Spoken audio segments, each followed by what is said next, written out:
How did defense attack structures come about? In today's society, a lot of people ask the question about defense attack structures. Defense attack structures are basically like the sharp teeth or the claws on animal that seem like they're very well designed to go out and kill and eat other animals.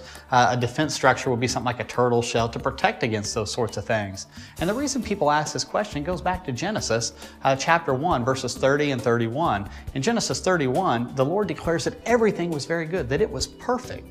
So we would expect a God of life to produce a world that's full of life, not a world full of death. So why would there be the sharp claws and the sharp teeth and things like that seem so well designed for eating other things? In Genesis 1:31, God declares that everything that He had created was very good. It was perfect. It exceeded good if such a thing were possible.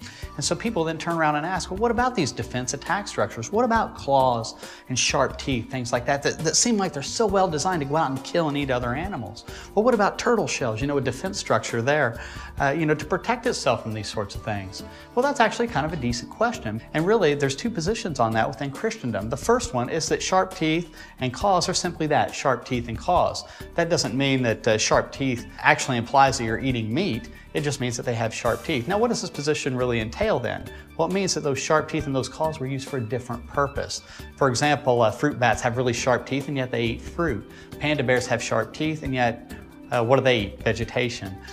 So that's one position. Squirrels have really sharp claws, but what do they use those claws for? Well, they use them for climbing up and down trees.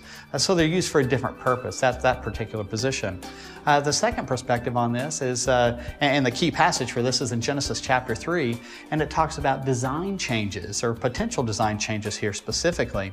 If we read in Genesis 3 verse 14, it talks about the serpent being cursed, but the serpent wasn't the only thing that was cursed in this particular passage. The other animals were also cursed to a certain degree. How much, we really don't know.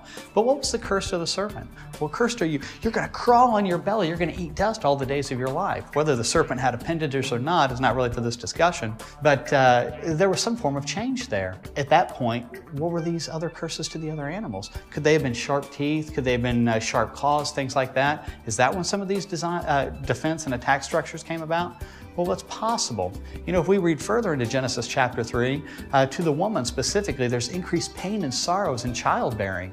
And that didn't just stick with Eve, that's been passed along to other ladies. And you ladies out there who are listening, you guys have done an incredible job with this. My wife gave birth not too long ago. But think about the man. We're going to work by the sweat of our brow. It's going to be tough to do. There's this physical type of suffering here that's been passed along as well because of man's sin back in Genesis chapter 3. But think further. Cursed is the ground because of you. Thorns and thistles shall it bring forth to thee. There was even some sort of design changes to vegetation to bring forth these thorns and thistles.